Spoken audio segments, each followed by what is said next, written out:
Semua keturunan Adam bersalah, berdosa. Yang terbaik di antara mereka adalah yang suka bertaubat. Dosa sengaja, dosa tidak sengaja, dosa kecil, dosa tidak kecil, dosa tulisan. Sekarang karena kita bergaul dengan sosial media, pasti ada kata-kata. Ada dosa yang membawa perasaan, mengikuti perasaan, cinta, ucapkan kata-kata melalui WhatsApp atau bersama teman, melembar kata barangkali awalnya tidak sengaja membuat dia jatuh cinta, besok lama-kelamaan menjadi pacaran. Ini kan awalnya dari dosa ucapan. Ketik namanya, ketik dosa.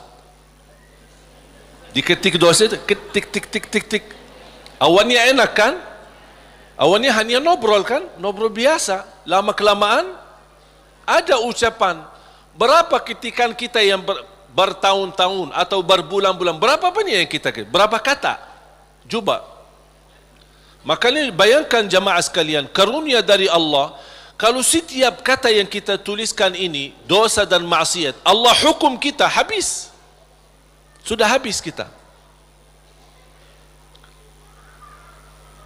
Berapa ucapan yang kita ucapkan? Apakah anda bisa jamin segala ucapanmu 100% bersih? Tidak bisa. Ada yang anda ucapkan tanpa sengaja membuat orang lain tersinggung, itu dosa. Membuat orang lain sakit hati, apalagi kalau sengaja. Makanya kenapa kita disuruh banyak istighfar?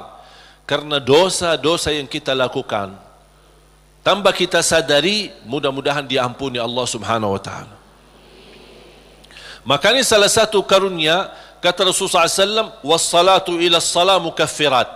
Salat dengan salat selanjutnya di antaranya adalah terhapus dosa-dosanya. Dari hari Jumat ke Jumat berikutnya terhapus di antaranya dosa-dosa kita. Dari Ramadan sampai Ramadan yang akan datang terhapus dosa-dosanya di antaranya. Dan ini kan karunia dari Allah. Kalau bukan karunia ampunan dosa-dosa itu, antara salat, antara azan dan iqamah, antara Ramadan sama Ramadan, antara Jumat sama Jumat, aduh, dosa kita bakal banyak sekali. Makanya ada seorang curhat kepada Imamul Hasan al-Basri rahimahullah, aku dulu suka tahajud, tiba-tiba malas tahajud. Apa jawab beliau? Terikat dirimu dengan dosa.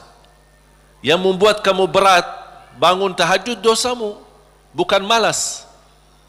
Ada orang, kok kenapa malas? Bukan malas, tapi ada dosa yang kita lakukan. Barangkali belakangan kita sering membuat hati ibu kita sakit. Ibu mengharapkan sesuatu, tapi kita malah menolak, membuat dia tersinggung. Di saat kita duduk bersama ibu, kita tidak merasa hatinya tersinggung. Kita pergi tidur malam hari, kok udah bangun tahajud. Oh, ternyata dosa kesinggungan hati ibu membuat kita terikat, tidak bisa bangun tahajud. Apalagi dosa yang sengaja kita lakukan. Jadi ketika kita merasa kekurangan ibadah, segera bertaubat dan istighfar. Karena kekurangan ibadah bukan karena malasmu,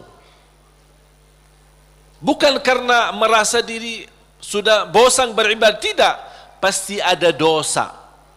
Harus bertanya diri, dosa apa yang saya lakukan sampai saya begitu malas ibadah? Dosa apa yang saya lakukan sampai sudah berubah sifat saya? Dulu saya suka salat di masjid, kok kenapa sekarang tidak suka ke masjid? Ada apa? Itu saking bahayanya dosa, sangat pengaruh dalam kehidupan kita. Makanya kalau kita terus beristighfar, selalu beristighfar, jangankan kita beristighfar karena dosa maksiat, beribadah saja kita butuh istighfar. Contoh, habis salat Assalamualaikum warahmatullahi, Assalamualaikum warahmatullahi, terus Astaghfirullah. Kenapa? Apakah kita berbuat dosa? Apa itu salat dosa? Tidak, salat itu kebaikan. Tapi kenapa kita diminta habis selesai salat beristighfar? Seandainya ada kekurangan dalam salat kita, pasti kurang khusyuk, kurang ikhlas, banyak kekurangan dalam salat kita, ya Allah mohon diampuni dengan istighfar. Maka Rasulullah SAW sebagaimana diceritakan suka beristighfar dalam sehari lebih dari 70 kali. Ada satu riwayat 100 kali beristighfar. Bahkan kata Abdullah bin Umar radhiyallahu anhuma, saya duduk satu majlis sama Rasul, saya suka mendengar bisikan Rasul beristighfar, Rabbighfirli wa tub alayya innaka antat tawwabul ghafur. Rabbighfirli wa tub alayya innaka antat tawwabul ghafur. Ada satu riwayat, Rabbighfirli wa tub alayya innaka antat tawwabur rahim. Dalam satu duduk, sekali duduk 100 kali, kata Abdullah bin Umar, saya mendengar bisikan Rasulullah SAW beristighfar seperti itu. Rabbighfirli wa tub alayya innaka antat tawwabul ghafur. Sudah hafal belum? Coba. Rabbighfirli wa tub alayya innaka antat tawwabul ghafur. Memohon ampun, mohon diijabah dan diterima taubatnya. Allah Subhanahu wa taala Maha penerima taubat dan Maha pengampun.